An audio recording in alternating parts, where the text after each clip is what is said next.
Breaking news po mga kababayan. Nako po, ito na ang ikagugulat ng buong mundo. PRRD, makakalaya na talaga ito. Halaka mga kababayan ko. Tila ramdam na po ang masarap na pakiramdam sa paglaya ni Tatay Digong.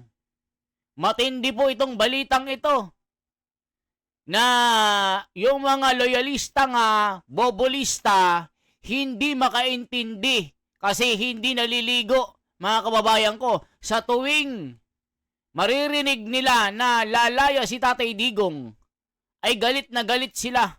Pero sa pagkakataong ito, mga kababayan, Tatay Digong, ready na ang ticket sa eroplano pauwi ng Pilipinas. Sasabihin ko sa inyo kung bakit, mga kababayan. After nyan, panoorin muna natin ang bidyong ito. Okay po, good news po ito sa ating mga Pilipino na patuloy na sumusuporta at naniniwala na inosente, walang kasalanan si Tatay Digong at mali na dinala ito sa ICC na hindi po binigyan ng tamang pagtingin ng batas. So ngayon mga kababayan, pasabog po ni Atty. Trixie Cruz Angeles. Magugulat kayo.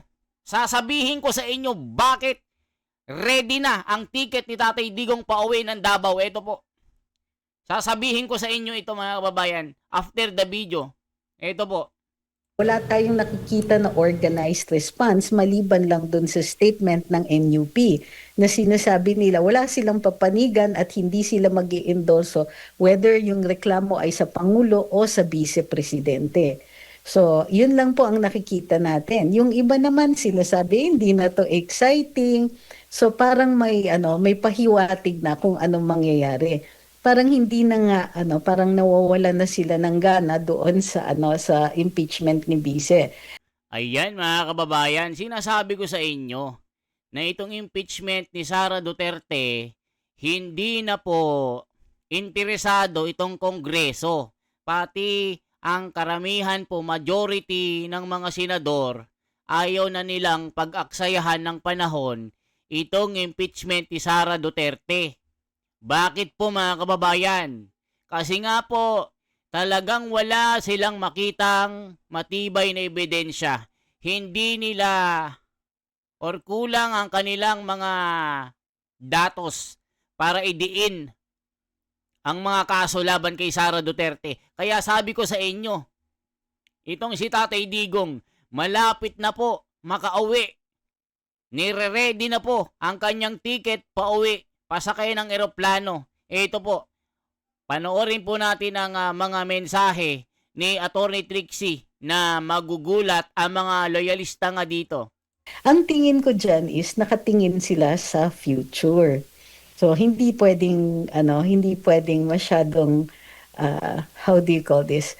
Umariba doon sa ating Vice Presidente, lalong-lalo nakalalabas pa lang ng mga surveys at nakikita na way ahead ang ating Vice Presidente. O kita nyo mga kababayan, si Sara Duterte, milya-milya yung layo kay BBM. Si BBM negative 27 or negative 47 na ang grado sa survey kung hindi ako nagkakamali. I-correct nyo ako kung nagkamali ako. Yung last na survey, negative 27. May bali-balita, negative 80 na. Totoo kaya ito mga kababayan?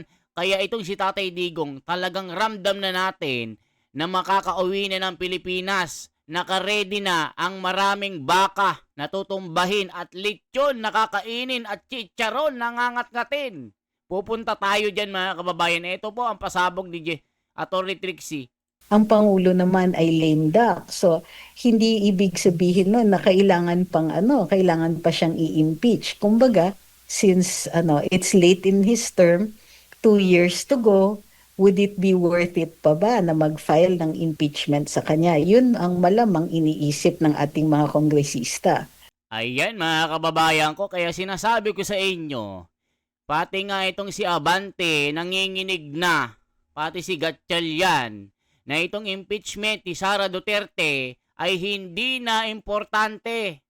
Bakit po mga kababayan? Kasi nga, ramdam na ramdam nila yung mga pinkilista, loyalista nga, bobolista, pinklawan, dilawan, ay tagilid na tagilid sila mga kababayan. Kahit anong ilagay nila na mga kaso, yung mga tinanim nila, gaya nila Madriaga, sila Father Flaviano na todo pulburon, hindi ka panipaniwala. Kahit anong gawin ni Trillanes, De Lima, itong mga kasama niya na hanggang ngayon ay talagang nag-aalburuto sa kakamadali. Napupuksain nila si Sara Duterte. Si Trillanes nagsampa ng plunder. Ayun, tinawagan niya na yung magkapatid. Ipapa-open na raw ang kanyang bank account. Di ba yan din ang ginagawa ni Trillanes yung panahon ni PRRD. Walang nangyari mga kababayan. So ngayon, talagang hindi na nila kayang habulin si Sara Duterte dahil talagang napakalakas niya sa taong bayan. Nako po mga kababayan, nakakakilabot ito. Kasi nga, si Tatay Digong pauwi na talaga ito. Kung kaya't ang tingin ko dyan ay pareho yung parehong hindi yan uusad. Posibleng magkaroon ng isang damakmak na hearings sa Committee on Justice to determine form and substance, pero yan po ay magagamit bilang plataforma para sa publicity for 2028. Yun ang nakikita kong value sa paghain ng ganitong klaseng reklamo. At a time na wala na tayong naririnig ng mga kongresista na, in fact, wala tayong naririnig na nagsasabing dapat i-impeach si either President or Vice President. Wala pong ganun na lumalabas sa Kongreso ngayon, sa House ngayon, unlike last year na maaga pa lang, hindi pa man nangyayari may mga speeches na, may mga may mga pahiwatig tayo dun sa pag-usad ng reklamo. Ayan mga kababayan ko, napakalupit nitong balitang ito. Grabe talaga. Kamara, hindi haharangin ang impeachment laban kay BBM. Naku po. Ma'am, balik tanaw lang tayo dahil may, di ko lang alam kung kalintulad ba or maaari nyo po bang ma-differentiate yung nangyari po kay Vice President, dating Vice President Jejomar Binay na 2016, kahit siya po ay Vice Presidente, ay nasampahan din siya ng kaso. Umusad yung kaso niya sa Sandigan na bayan pero kalaunan ay pinawalang sala naman po. May kaibahan ba ito? Bakit sa kanya umusad at bakit or ano yung muna yung kaibahan dito po sa dalawang pagsasampa ng kaso ng sa Vice Presidente dyan po sa Ombudsman, Attorney? Well, kung hindi ako nagkakamali, si Vice President, mayroong kaso sa Ombudsman pero hindi nakagawa or hindi ginawa ng findings until after na siya Vice President. Pero i-correct nyo ako kung mali ha. Yun ang nakikita ko lang na difference kasi maaaring imbestigahan kahit impeachable officer. Hindi lang pwedeng umusad yung kaso. So kunwari, nagkokolekta ng ebidensya ang mga law enforcers against an impeachable official, hindi naman po illegal yan. Ang ma-frustrate lang sila pag isinumiti na sila para ilitigate yung kanilang nakuhang ebidensya, hindi po yan isusulong. So in this case, magkakaroon nga yan ng issue. In the case of Vice President Jojo Binay, hindi kasi umabot dun sa punto na ma-question nila yung pag-iimbestiga sa kanya na umabot sa Korte Suprema, hindi yata na idala sa Korte Suprema na kailangan unahin yung impeachment bago yung kanyang pagkakaso sa kriminal. Ayan mga kababayan, natatandaan nyo po, nung panahon ni Jejomar Binay, yung ginawa ni Trillanes sa paninira. Naka mga kababayan, na-acquit. Ito lang pala'y paninira sa kanya dahil malakas siya nun na maging Pangulo ng Pilipinas. Sinira ni Trillanes. So nakikita nyo po yung pattern, kung anong ginagawa nila ngayon kay Sara Duterte, ganun yung ginawa nila kay Jejomar Binay. Ayun, na-acquit siya, napawalang sala ng kung ano-anong pamimintang. So ngayon mga kababayan, i-check po So natin. timing would also have everything to do with it. Or it's also possible na hindi lang talaga na-claim ni Vice Presidente yung issue na ito. It would have been ripe kung dinala yan sa Korte Suprema para i-decide once and for all ang Vice Presidente ba ay yung pinakakawawang opisyal kasi impeachable na nga pero walang immunity at makakasuhan ng makakasuhan. O ayan mga kababayan. So ngayon, hanapin po natin itong interview ni Gatchalian. Ano ba ang masasabi niya? Ito po, Gatchalian. Gatchalian. Ito po mga kababayan, magugulat po kayo sa kanyang sinabi on impeachment complaint. Magugulat kayo dito mga kababayan. Complaint versus Sara Duterte. Ito, versus Sara Duterte. Magugulat kayo dito. Ito po mga kababayan. O ito po. Tignan niyo po natin ha. Ito po. Act on it. Ito, magugulantang kayo sa kanyang pahayag dito. Ito po si Gatchalian. Ano ang kanyang sinasabi dito regarding po sa issue ng impeachment ni Sara? Magugulat kayo. Nako, yari na ang mga kalaban ni Sara dito. Salita si Senate President Tito Sotong na kung sakasakali daw na matuloy nga yung impeachment sa House, the Senate will act on it forthwith. Is this a sentiment shared by the majority? O kita nyo, mga kababayan? I-check po natin ito. Nako po, mga kababayan ko. Matinding revelasyon ito. This is truth on the line. Nako po. Mainit na mainit din ngayon, Senator, yung impeachment stories, no? And mukhang O eto mga kababayan dito sa kay Ami Pamintuan, EIC The Philippine Star at Senador Sherwin Gatchalian, Senate Finance Committee Head. Nako po mga kababayan, ito na po. pinag-uusapan ng mga tao para nagkaroon ng shift yung posisyon ng Malacanang. Sinabi daw ni President Marcos, those who are accountable should be held accountable, similar to the flood control scandal. Ano? So parang tinitingnan ng mga tao, mukhang open na si President Marcos sa impeachment ni Vice President Sara Duterte. Ayan mga kababayan. So ibig sabihin si BBM open na sa impeachment ni Sara. Pero parang baliktad ang mangyayari. Nako po.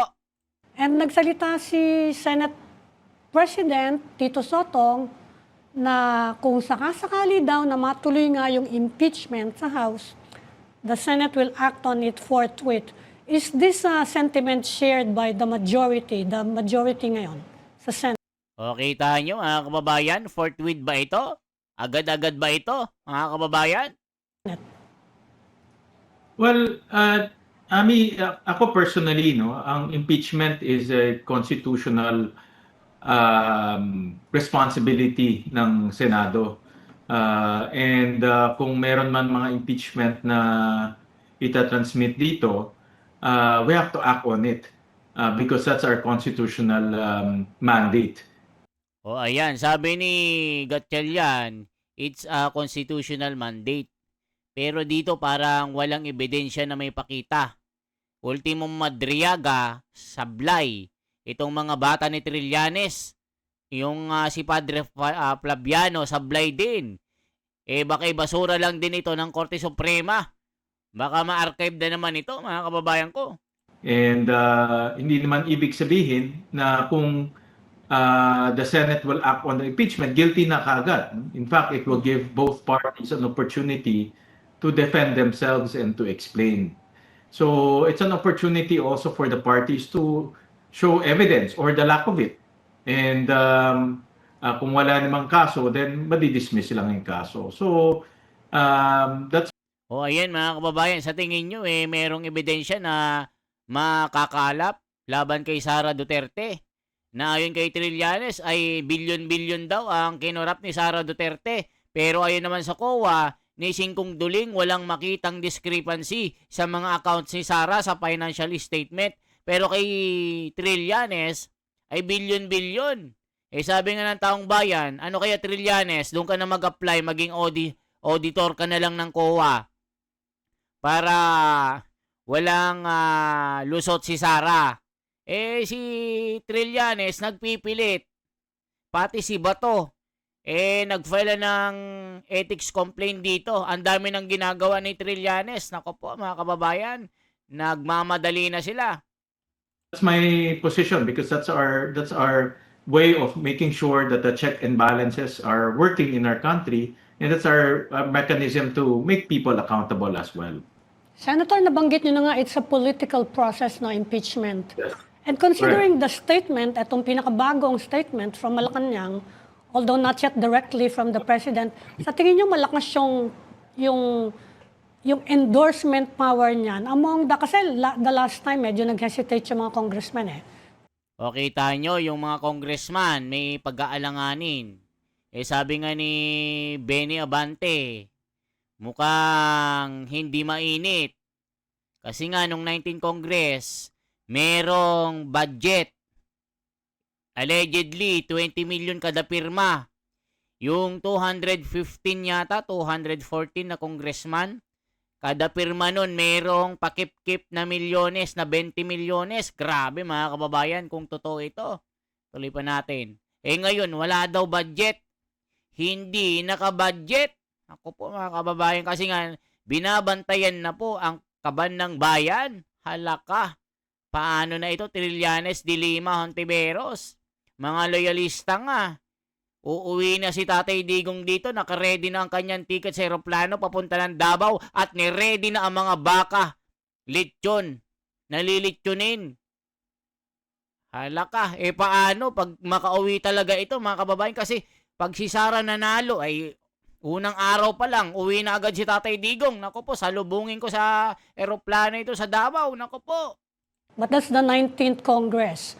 Although marami naman sa kanila na member pa rin ng 20th Congress. Sa tingin nyo, mas madali ngayon kung sakasakali na gagalaw yung impeachment against the Vice President, ha?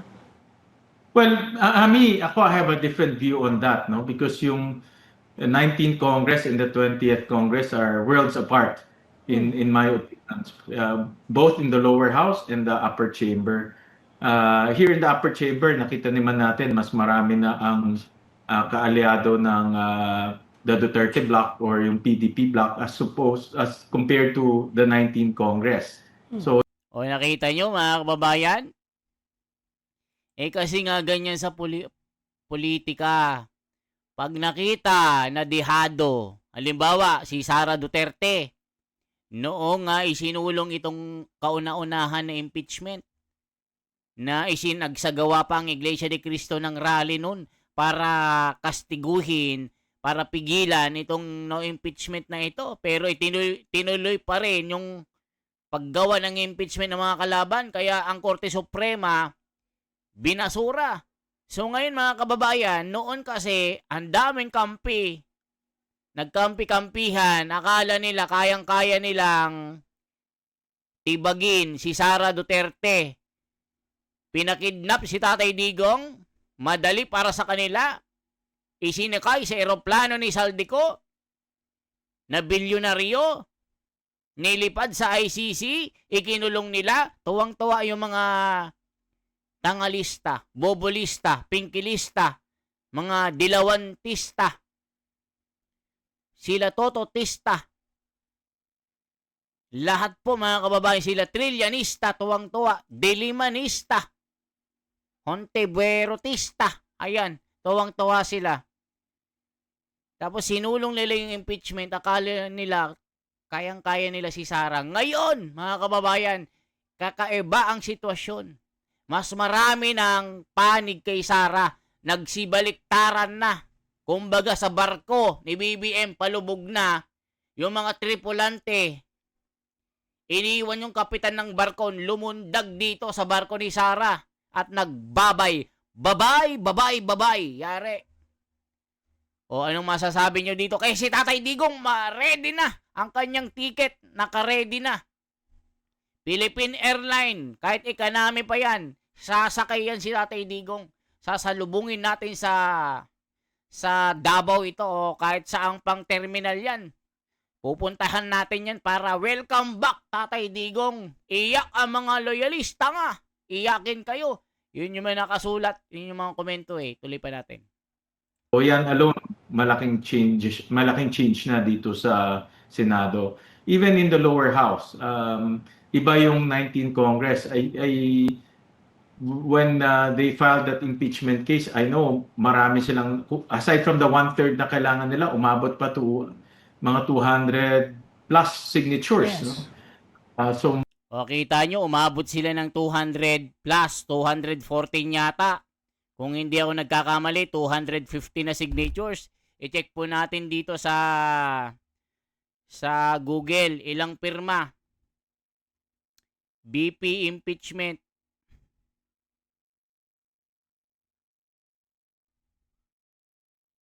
How many signatures? Ito po mga kababayan. Para po malaman natin. O ito. Ayan. O. Napakarami. 215 House members. O, kita nyo po mga kababayan. Ayun, ang dami oh. Ang dami po. Estela Kimbo. Ayan, Eduardo. Janice. Nandito rin si Sandro. Ayan, kita nyo. Ang dami mga kababayan ko ng mga pirma dito. Sila Benny Abante. Ayan, ang dami. Yan, no? Ang dami po nilang pumirma. 215 ito. And, ayan yung nakasulat sa Google. 215 na signatura para isulong nila yung impeachment ni Sara. Nako po. Ngayon, mukhang tagilid sila. more than 2/3 ng mga congressman ang pumirma.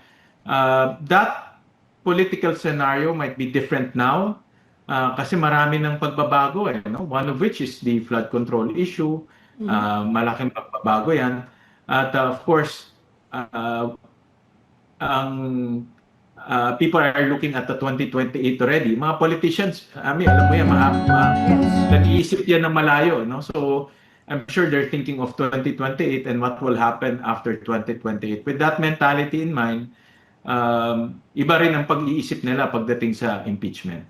Ayan mga kababayan, kasi nga po, itong si Sara Duterte, napakalakas po. Yung survey na lang mga kababayan ang pagbasehan natin, si BBM, negative 27. Malapit nang mag-30. May bali-balita pa ha, di ko alam kung sure ito. Negative 47 na, ganun kabilis. Bumaba yung trust rating, mas marami ang hindi naniniwala kay BBM. Yung mga presidente na bumababa sa pwesto, yung mga survey, si Tatay Digong noon, 92 plus rating po. Positive po. Pero kay BBM, negatibo. Dahil nga po sa mga issue na nangyayari sa Pilipinas sa pagnanakaw na ito, nasira si BBM. Dahil nga po sa sandamakmak na korupsyon. Lalong-lalo na po yung pag-iimbestiga ng Blue Ribbon Committee. Hindi nila mahuli-huli yung mga tinatawag na mastermind. Dito naman sa Blue Ribbon Committee ni Pinky Lacson versus Marcoleta. Kung si Marcoleta tinatarget yung mga malalaking buhaya, si Lacson naman ang kanyang trabaho harangin. Yung ginagawa ni Marcoleta, talagang magkasalungat ang dalawa. Kumbaga si Marcoleta, hinahabol ang mga tunay malalaking buhaya para mapanagot.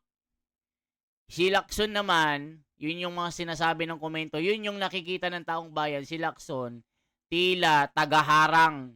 Ang tawag sa kanya, boy pasabog, boy banat, pero walang nahuhuli. Boy Pasabog, magre-resign tapos babalik. Ititigil ang Blue Ribbon Committee tapos ibabalik. May pasabog, wala namang kwenta. Tapos sasabihin niya, bastos si Marcoleta. Inuunahan ng Blue Ribbon Committee. Ang report ni Marcoleta ay nababagay sa basurahan, mabaho.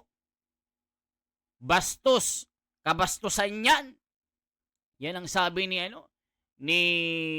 Pinky. Ngayon, binabanatan ngayon ni Marcoleta ito. Sino ang bastos? Hindi ba kabastusan yung tinatanong yung witness mo?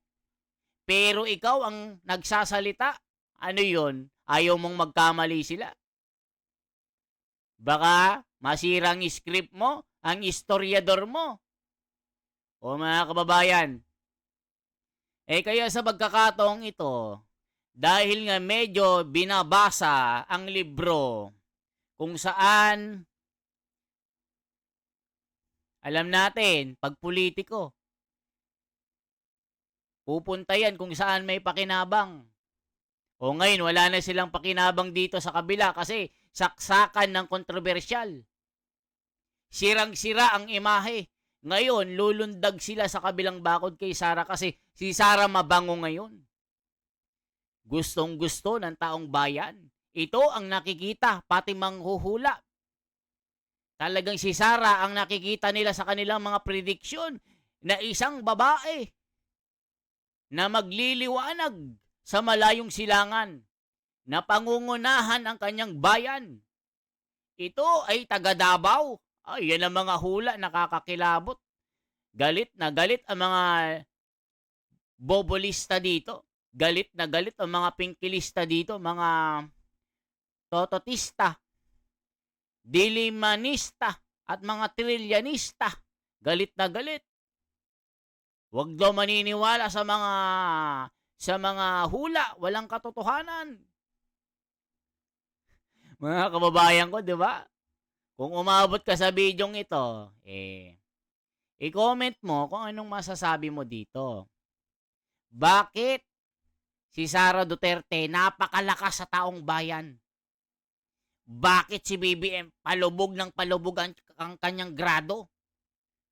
At bakit ang mga kongresista ngayon ayaw nang banggitin ang Sara impeachment? At ang gusto nilang ma-impeach si BBM. Parang ganun yung nangyayari. Tignan nyo si Gatchalian, parang hindi rin siya interesado pag-usapan ito kasi nga, iniisip nila yung kanyang future. Masisira sila sa 2028. Hindi sila iboboto ng taong bayan. Okay? For transparency, for a better democracy, 1 like, 1 share, 1 subscribe. Mabuhay po. At i-comment nyo kung taga saan po kayo. Okay? Mabuhay.